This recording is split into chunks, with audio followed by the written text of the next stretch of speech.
Olá a todos, sejam bem-vindos a mais um vídeo do CEM, o Centro de Estudos Monarquista. Aqui falaremos mais sobre o Brasil e sua história, e também sobre a monarquia, que é o verdadeiro e legítimo meio de governo do Estado brasileiro. Bom, como eu disse no vídeo anterior, que acho que já fazem umas 3 semanas ou quase um mês, que não posto nada no canal, hoje eu vou fazer um vídeo explicando com alguns fatos históricos o porquê de Dom Pedro II não ser de fato um liberal. Bom, esse vídeo tem o intuito de esclarecer algumas coisas, como por exemplo, venho notado que dentro dos círculos monárquicos, dentro do pensamento monárquico, criou-se a ideia de que Dom Pedro II era um chefe liberal, e eu gostaria de destacar alguns pontos que meio que se contrapõem esse tipo de pensamento, mas em algumas partes bem específicas que eu gostaria de mostrar aqui. Para iniciar esse assunto, eu gostaria de começar de um ponto interessante, que é o golpe da maioridade, quando com 13 anos, Dom Pedro II ele vai ser alçado imperador pelos liberais contra a regência. E aí precisamos voltar também a 1831, ano da abdicação do então imperador Dom Pedro I. Quando ele abdica, a gente vai chamar de 1831 a 1840 o período da regência, que é a época onde não havia imperador, havia apenas um conselho de ministros que decidiam o rumo do país. A pessoa mais destacada desse período de regência é, sem dúvida, os liberais, que começam a princípio o governo tentando controlar a crise econômica que se desenvolveu, a crise social que se desenvolveu após a abdicação de Dom Pedro I. E aí tem o homem mais destacado, que é o Padre Feijó, e os liberais ali, eles conseguem fazer algumas reformas, aumentam algumas tarifas e conseguem meio que organizar a situação econômica do país. A regência liberal, ela vai por água abaixo, quando em 1836 começa o que a gente vai chamar de regressismo, que é liderado inclusive por um liberal arrependido, que era espécie de um insípido nacionalismo brasileiro, digamos assim, o primeiro da história, o primeiro após a independência na história, onde vai se tratar o regressismo de uma espécie de pensamento anti-abolicionista, porque o mais interessado em abolir a escravidão no Brasil era a Inglaterra, por motivos que eu não vou citar neste vídeo, mas pretendo sim falar sobre isso mais à frente. Então se cria, ou pelo menos se tenta criar, dentro da sociedade brasileira, a ideia de que se sujeitar às pressões da Inglaterra para abolir o tráfico seria uma forma de abrir mão da soberania nacional.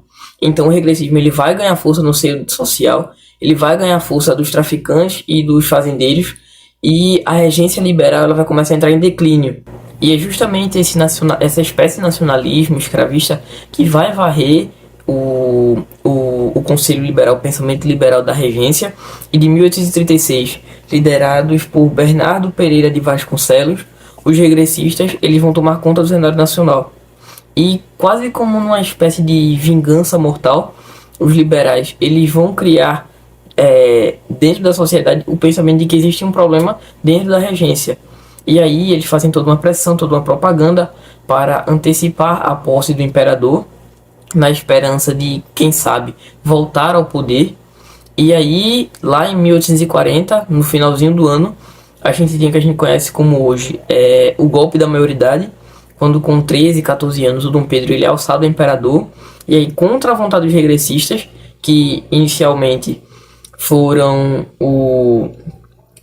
os ministros do novo imperador, o Dom Pedro II, lá em 1841, ele vai apear, um ano após ser nomeado imperador, ele vai apear do Ministério dos Conservadores e vai nomear um novo Conselho de Ministros liberais.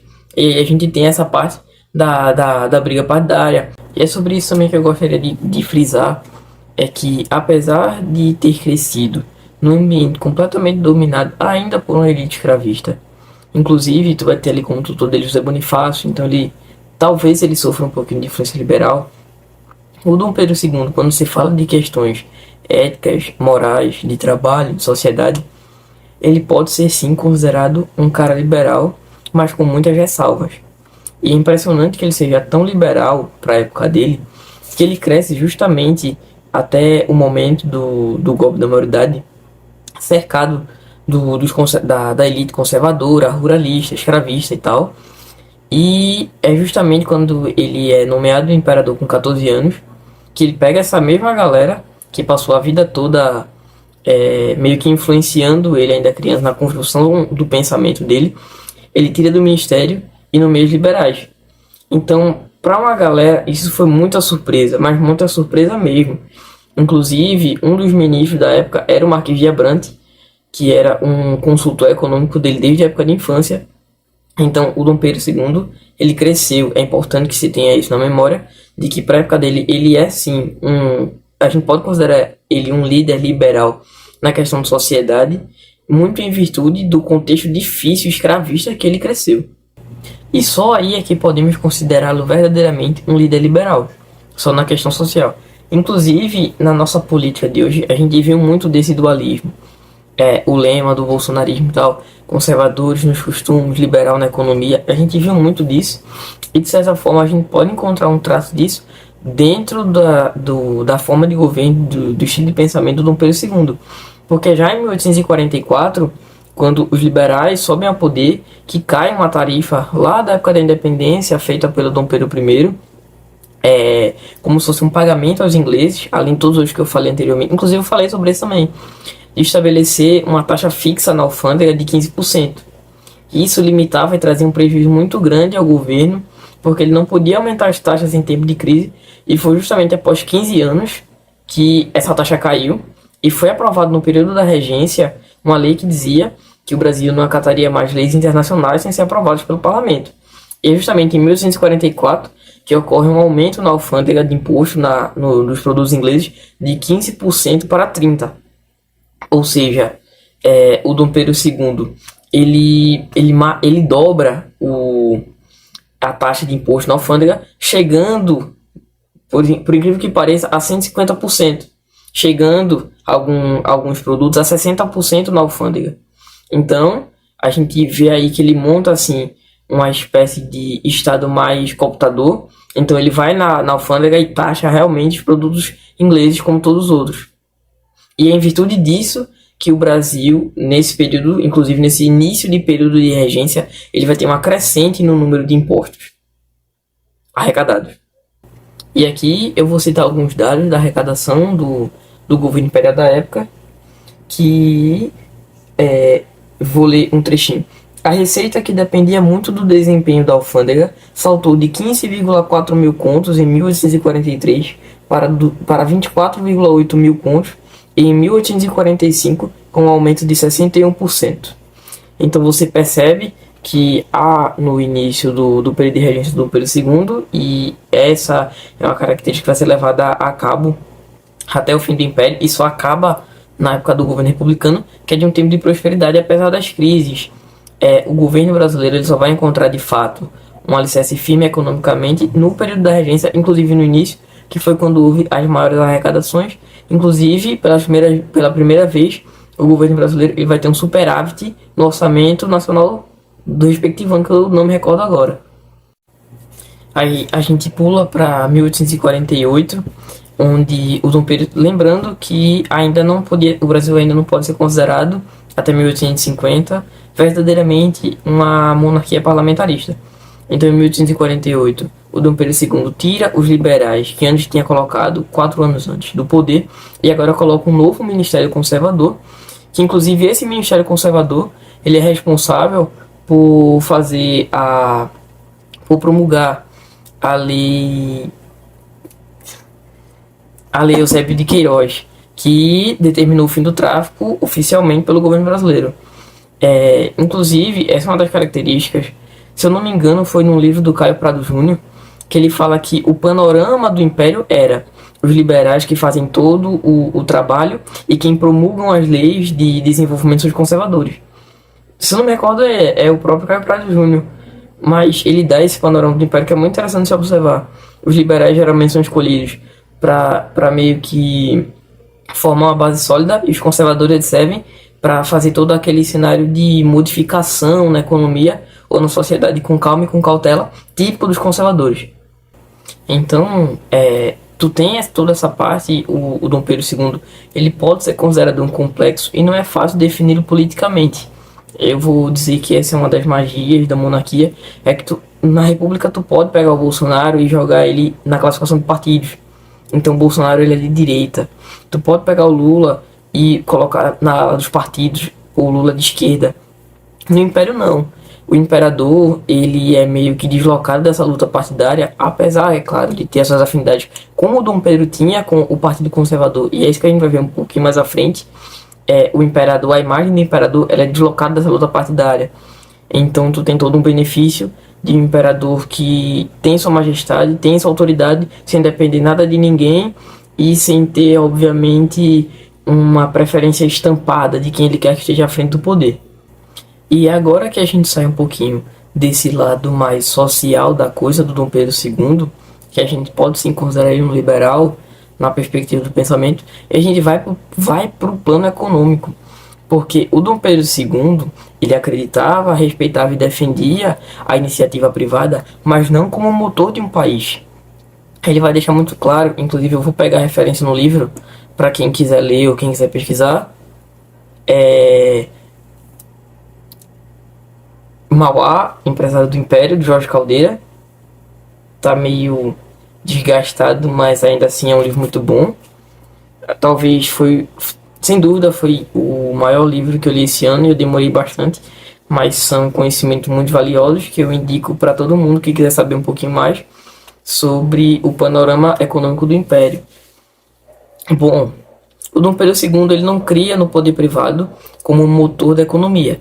E a gente vai ver isso basicamente porque em dois momentos o Dom Pedro II, apesar de apoiar as obras do Barão de Mauá, como o encanamento do Maracanã, o estaleiro do Ponta de Areia, que era uma fábrica de barcos e também uma espécie de siderúrgica bem primitiva do Brasil, que ele vai conceder um empréstimo na época de dificuldades financeiras pro Barão de Mauá, que nem era Barão de Mauá na época, era só Irineu de Souza.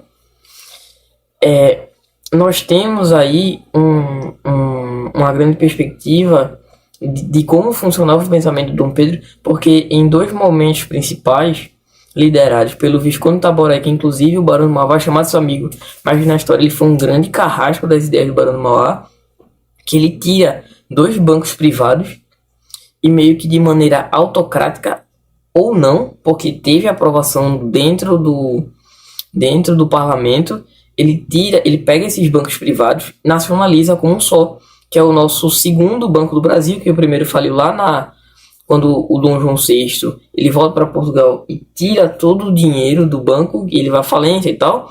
E depois, mais precisamente, em 13 de maio de 1853, o Dom Pedro II ele vai falar justamente o seguinte, abre aspas: recomendo-vos a criação de um banco solidamente construído, que dê atividade e expansão às operações do comércio e indústria. Nas circunstâncias em que felizmente já nos achamos, semelhante instituição é um elemento indispensável à nossa organização econômica. Como eu disse anteriormente, o Dom Pedro II não acreditava no progresso gerido pela força privada, da mão livre do mercado que os liberais tanto falam. Inclusive, ele vai ter uma frasezinha nessa mesma página, página 266 desse livro, que ele queria agora, quando o Império já estava consolidado economicamente, uma situação confortável para ele botar as mãos no cenário econômico, ele podia gerir de fato com as próprias mãos. Ele vai falar que queria o fim do progresso estiado no chão fofo das cédulas. O Dom Pedro sim acreditava num Estado forte, num Estado que tomava a frente, num Estado que tomava iniciativas de fomentar a indústria e a agricultura, que era sem dúvida o que dava a maior rentabilidade ao Brasil antes e hoje também. Sem dúvida, tinha o maior apoio, o apoio dos conservadores, que ainda nesse ponto eram grande maioria dentro do parlamento.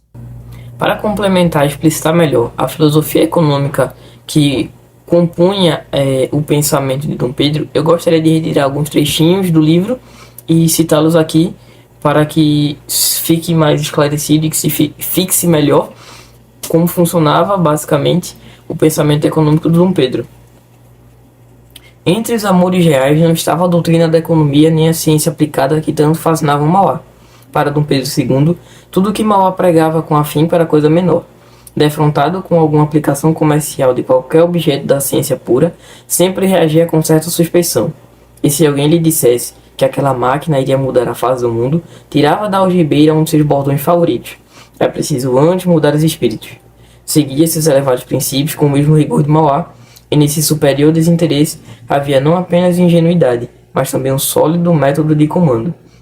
O imperador fazia questão de deixar claro que a tarefa de administrar diariamente os interesses mesquinhos da política e dos negócios lhe era enfadonha, e assim evitava se misturar com o vulgo, rebaixar-se à pequenez da vida corriqueira. Eu gostaria de destacar uma frase, é a frase que o Dom Pedro II, que o autor diz que era uma das preferidas do Dom Pedro II, é preciso antes mudar os espíritos. Isso a gente consegue perceber muito que está presente na literatura conservadora. A ideia de que as mudanças sociais elas ocorrem, mas elas devem ser devagar para que não desbalanceiem o equilíbrio da sociedade, o espírito pacífico da sociedade, a cautela na hora do trabalho. Então Dom Pedro II ele era assim um adepto muito forte dessa ideia. Inclusive, como eu disse anteriormente, geralmente as maiores mudanças do Império foram feitas por gabinetes conservadores, muito em virtude porque ele permitia que o gabinete tivesse tempo suficiente para trabalhar, dando pequenos passos que a longo prazo trariam frutos benéficos, como tentou se desenvolver durante a escravidão, que não deu certo, ou deu, porque eu ainda vou falar sobre isso no outro vídeo. E também eu gostaria de só complementar dessa página um pouco do pensamento econômico que compunha o Dom Pedro II. Escolhendo a tropa de acordo com o momento, o rei acreditava estar cumprindo sua missão. A coroa deveria ficar acima do bem e do mal, separando devidamente os interesses particulares, sempre mesquinhos da vontade nacional. Volta e meia, essa boa ordem de coisas exigia uma lição a seu vizinho aventureiro. O barão fazia muitas coisas, é verdade, e não era inteiramente vil aos seus olhos, mas tinha o péssimo hábito de pregar abertamente contra certos princípios que lhe pareciam muito assentados, e dos quais não ficava a bem duvidar. Para o rei, os problemas da economia resolviam-se pela filosofia. Aquela era a ciência do bem comum, nunca a do interesse pessoal, como Mauá acreditava. Ou seja, o Dom Pedro II acreditava que a economia ela devia seguir esse rastro do bem comum e não dos ávidos lucros capitalistas, como aconteceu durante toda a história e como acontece hoje, de só levar em conta o lucro. Porque é isso que acontece no mercado e dentro da filosofia liberal. Muito se fala de como ela traz liberdade ao trabalhador para negociar com a empresa, mas a metodologia do capitalismo é o lucro fácil, independente de qualquer coisa. É por isso que o capitalismo ele está desassociado de ideologias, de religião, de políticos, de partidos, de governos. O objetivo do capitalismo, a lógica do capitalismo é o maior lucro em menor tempo possível, independente de qualquer coisa.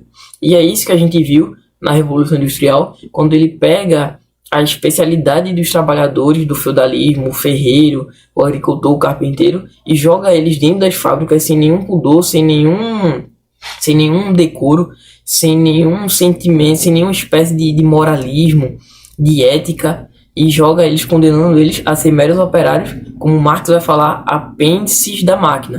Então, para os monarquistas mais ligados à esquerda, mais a um pensamento de igualdade, mais um pensamento trabalhista, fica a pergunta: será que Dom Pedro II não era uma espécie de adepto do comunismo mundial? Brincadeiras à parte, vamos dar continuidade ao raciocínio. E como diz a fala do trono de 1853, a recomendação do Dom Pedro era a criação de um banco estatal único que reunisse todos os capitais que estavam parados. A lógica daquele cenário, sem um banco estatal próprio do Barão do Mauá, era de captar o máximo de dinheiro em empreendimentos que trariam benefício no futuro, enquanto ainda com a visão muito conservadora economicamente, não só do Dom Pedro II, perdão, mas de toda a elite da época, os lucros eles deviam ser rápidos e deviam ser imediatos.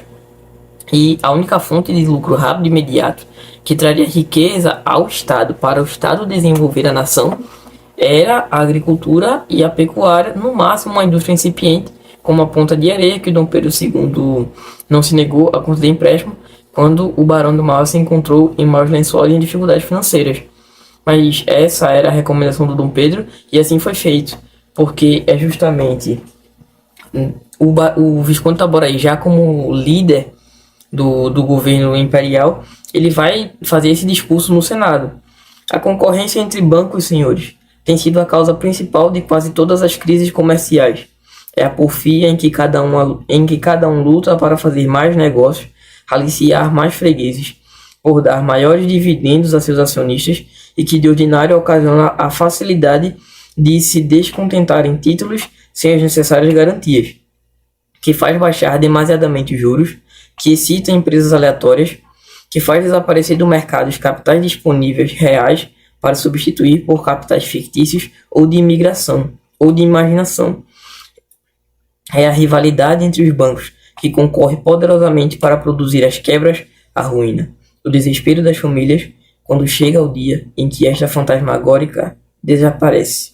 A concorrência entre os bancos prepara para os produtores ávidos e imprudentes essas elevações da fortuna, essas quedas precipitadas que dão ao trabalho e à indústria todos os delírios, todas as angústias do jogo. Então, o Visconde Itaboraí, quase como um papagaio do Dom Pedro II, falava que o problema e a crise que o Brasil passava naquela época era em virtude da concorrência dos dois únicos bancos que existiam na cidade, com promessas fáceis, com promessa de pagar mais dividendos, que captava muito dinheiro para empreendimentos sem certeza, e que esses bancos concediam dinheiro a empresas que nem ao menos tinham seguridade de que iriam dar certo, a empresas que tão rápido quanto surgiam, sumiam e que não traziam lucros. Era isso que causava a crise para o Dom Pedro II e também para o Itaboraí, que funcionava aí como porta-voz da Sua Majestade Imperial. E, obviamente, que o pensamento de que a livre concorrência entre bancos com juros baixos está longe de ser um pensamento liberal na economia. Temos que concordar com isso. Essa é mais uma das características do Dom Pedro II, que vai seguir durante todo o reinado, que a gente vai ver mais à frente. Para dar cabo a essa ideia e convencer as pessoas de que realmente os bancos privados fomentavam a insegurança econômica do país, o Visconde de Itaboraí deu seu jeito de dar um empurrãozinho para que se tornasse evidente em meio à elite.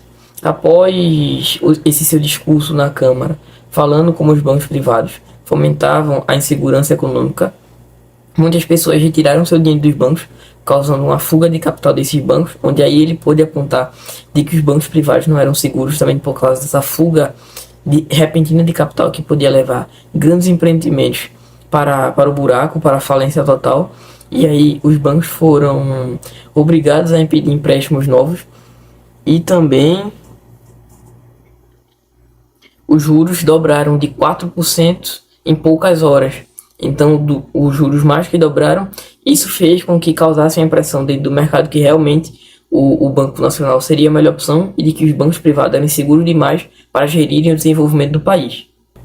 Nesta parte do vídeo, eu vou me abster de comentar um pouquinho e vou me conter apenas a ler alguns trechinhos do livro para fundamentar o que eu disse anteriormente sobre o pensamento mais conservador, mais nacionalista, de um estado mais forte do Dom Pedro II. Eu vou ler agora um trechinho do Visconde Itaboraí, uma fala dele que diz o seguinte: trocado em miúdos esse palavrório, conciliação significava indicar um gabinete formado por ministros dos dois partidos para executar um plano simples, transformar o imperador não apenas no comandante político do país, mas também líder administrativo e econômico. Nas palavras do Visconde Itaboraí, Dom Pedro II passaria a reinar, governar e administrar. Para complementar o pensamento econômico de Dom Pedro II, que eu citei na frase passada, onde ele dizia que a filosofia da economia deve ser o bem comum e não os grandes lucros altos capitalistas, complemento com outro trecho do livro que diz o seguinte: apesar disso, muitos dos que elogiavam os resultados tinham sérias dúvidas a respeito das intenções que o acompanhavam. Mauá não fazia empresas apenas porque gostava de trens ou lampiões. Essas novidades eram apenas instrumento para um outro fim, os lucros. Ele só tocava para frente seus projetos após avaliar as possibilidades dos resultados financeiros e depois de implantados, julgava seu valor pelas entradas do caixa. Hoje tal raciocínio é banal, mas para muita gente da época que pensava como imperador, esse comportamento revelava o grave desvio de caráter de colocar os interesses materiais acima do bem comum. Numa outra ocasião, o próprio barão resumiu o problema. Desgraçadamente, entre nós, entende-se que o empresário deve perder para que o negócio seja bom para o Estado, quando é justamente o contrário. Bom, Nota-se que era um pensamento do imperador e não se restringe apenas ele a ideia de que a economia e os projetos deviam ser guiadas pelos fins e não pelo lucro em si. Ou seja, valia a pena gastar muito dinheiro em prol de um bem comum, ainda que os lucros não viessem em maior quantidade, coisa completamente impensada dentro do sistema capitalista que visa a maior quantidade de lucros no menor tempo possível, independente de qualquer coisa. E como se não bastasse utilizar do aparato governamental para surpear um banco privado, em detrimento de um banco estatal, criando assim o novo Banco do Brasil, com capital inicial de 30 mil contos de réis, diluindo outros dois bancos privados, que um pertencia ao o Banco do Barão do Mauá, o Visconde de Itaboraí também suprimiu um outro banco do Barão do Mauá, lá em 1854, quando, após perder o Banco do Brasil original, ele recebeu parte das ações desse novo Banco do Brasil estatal que nascia, vendeu essas ações e percebeu que existia uma brecha na legislação brasileira entre empresas que atuavam dentro do Brasil, mas que tinham sede em Londres. Pensando nisso, ele decidiu criar uma empresa de captação geral de fora do país para investir aqui dentro. Com o novo Banco Estatal, as taxas de juros foram elevadas lá para cima, o que para os conservadores e para os fazendeiros era algo bom, pois significava grandes lucros em pouco tempo. E para os investidores estrangeiros do país, significava que investindo pouco teriam grandes lucros, já que a taxa de juros só era alta dentro do país. Pensando nisso, o Barão de Mauá ele tem a ideia de criar uma empresa anônima, uma empresa que a gente pode considerar uma associação anônima de captação de dinheiro fora do país, reinvestindo esse dinheiro dentro, gerando assim grandes lucros, pagando aos investidores e lucrando também boa parte do dinheiro, já que os juros estavam nas alturas. Só que existia um grande porém, é que dentro da legislação brasileira, o governo imperial ele tinha total controle dentro de associações não, digamos assim, públicas, como a empresa que o Barão do Mauá pretendia fazer. E isso se tornou prontamente uma forma do Visconde de Itaboraí meio que barrar os planos do Barão do Mauá, com a ajuda do imperador, obviamente. O que era para ser uma empresa comandita, separando as ações entre os empresários, acabou sendo barrado pelo governo imperial e acabou causando uma grande perda de investidores nessa empresa. E apesar disso, o barão levou a cabo a ideia, ainda assim conseguiu criar uma empresa comandita, mas dessa vez sem as ações, só com aporte financeiro de investidores estrangeiros. Poderia também aqui citar a posição do governo imperial em relação à crise financeira de 1857, que enquanto o ministro da Economia, que era liberal, ainda que no que a gente chama de governo da reconciliação, o ministro da Economia, que era liberal, o Souza Franco, apoiado pelo Barão do Mauá, que em meio à crise defendeu emitir mais notas para evitar a desvalorização real frente ao câmbio e à libra. Em contraposição, o Visconde de Itaboraí e um outro homem que entrava em cena para ficar, um homem chamado Francisco Sales Torres Homem. Eles defenderam um aumento da taxa de juros, restringir o crédito para as empresas privadas, evitando assim perder mais dinheiro e causar fuga de capital, e também diminuir as emissões. Esses homens, esse tipo de pensamento que está longe de ser um pensamento liberal economicamente, ganharam o apoio de Dom Pedro II, que, como nos conta o livro, conseguiram derrubar o ministério justamente por isso. Abre aspas. Foi o dogma da pluralidade bancária que derrubou o governo de Olinda. Dom Pedro II derrubou pela voz de Sales Torres Homem, o do Líbero do Povo. Alegou que a Câmara não fora ouvida sobre o sistema defendido por Souza Franco e caiu-lhe em cima, com a torrente de objeções. Não eram somente de Timandro, eram do imperador. O gabinete demitiu-se. Bom, a gente pode ver aí que em meio à crise, o pensamento que Dom Pedro tinha também não era um pensamento liberal. Era um pensamento de restringir o crédito, de evitar as emissões, e não o contrário, que era defendido pelos liberais e também pelo próprio Barão do Mauá.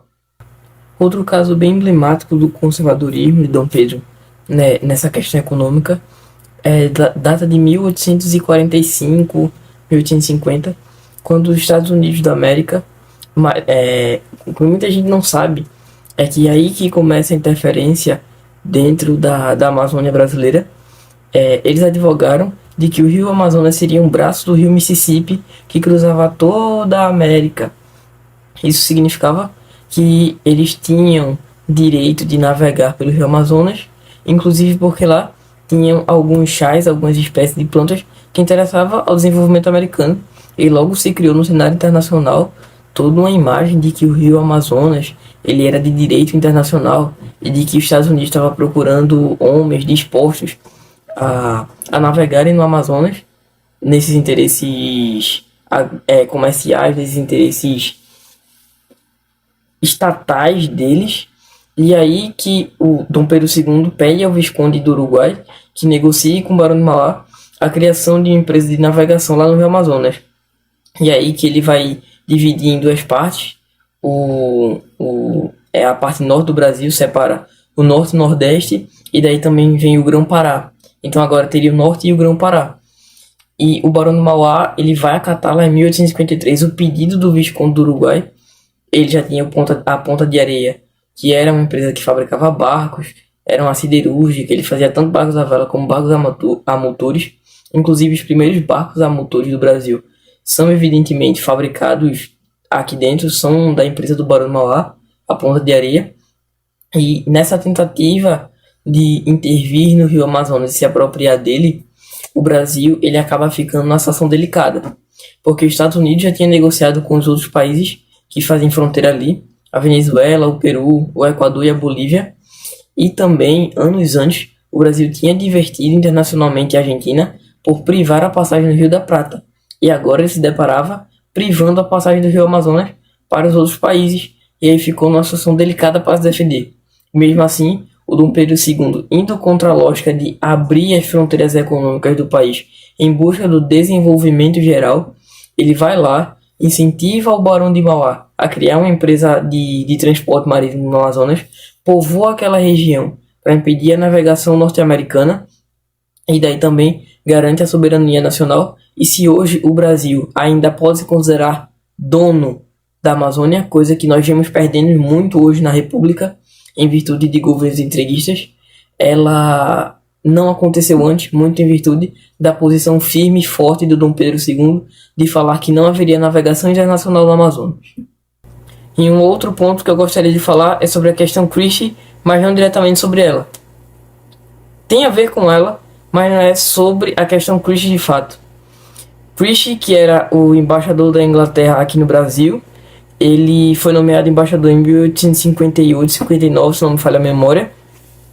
E desde aquela história da influência norte-americana em 1850 no Amazonas, ele veio para o Brasil justamente ainda para tentar arquitetar uma abertura do Amazonas para a navegação internacional e também conseguir uma concessão para que os navios ingleses pudessem fazer o tráfego marítimo do Brasil. Isso mesmo. Aqui, o tráfego marítimo era feito apenas por navios nacionais, ou seja, apenas empresas brasileiras podiam fazer toda a navegação.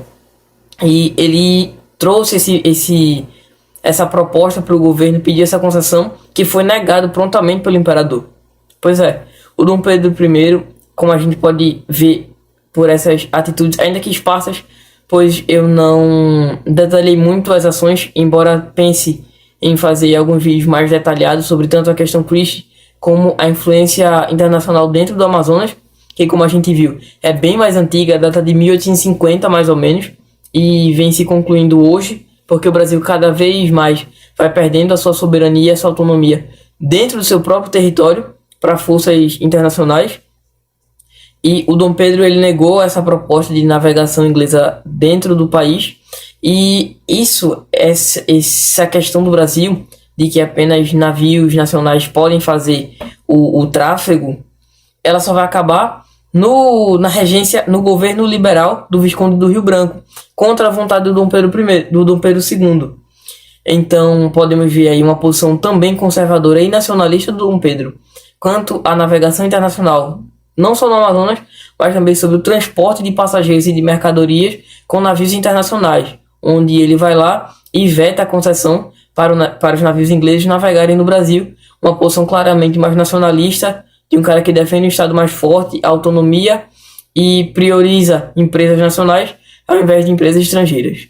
E não se trata nesse vídeo de analisar as atitudes do imperador e falar se estão certas ou não, como por exemplo intervir e criar toda uma situação para diluir um banco privado e criar um nacional com a perspectiva de evitar crises que talvez existam. Esse vídeo não se trata disso, de julgar se está correto ou não as atitudes do imperador. Está de observar como é que ele via a questão econômica de um panorama mais nacionalista e de um panorama mais estatal. Então, o pensamento de que o Dom Pedro II ele era um líder liberal, esse tipo de pensamento ele só pode ocorrer se formos levar em consideração a parte filosófica e social da coisa.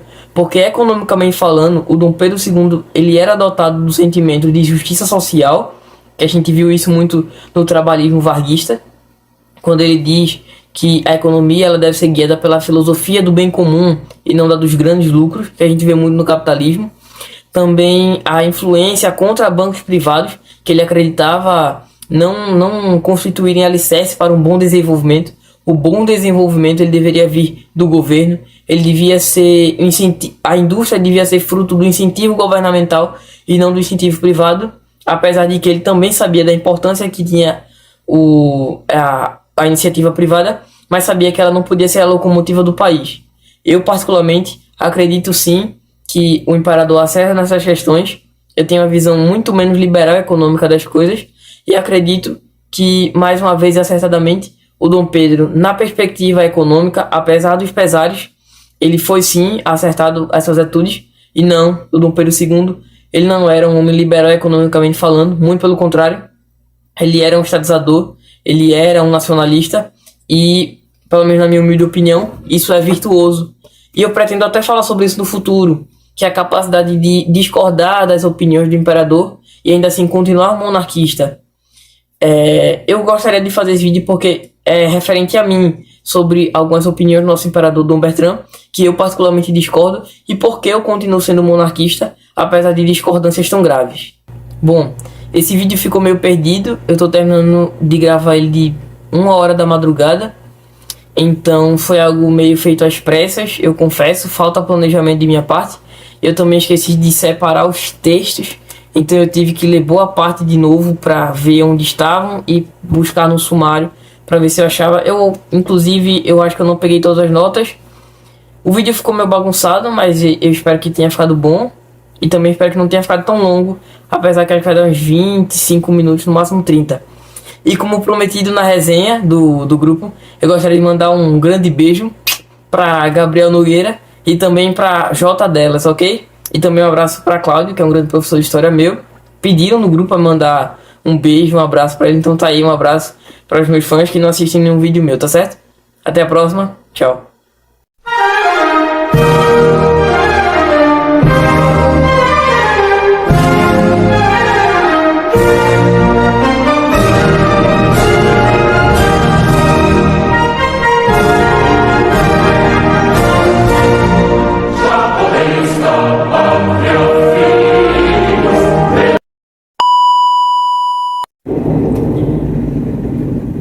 Metrô viado.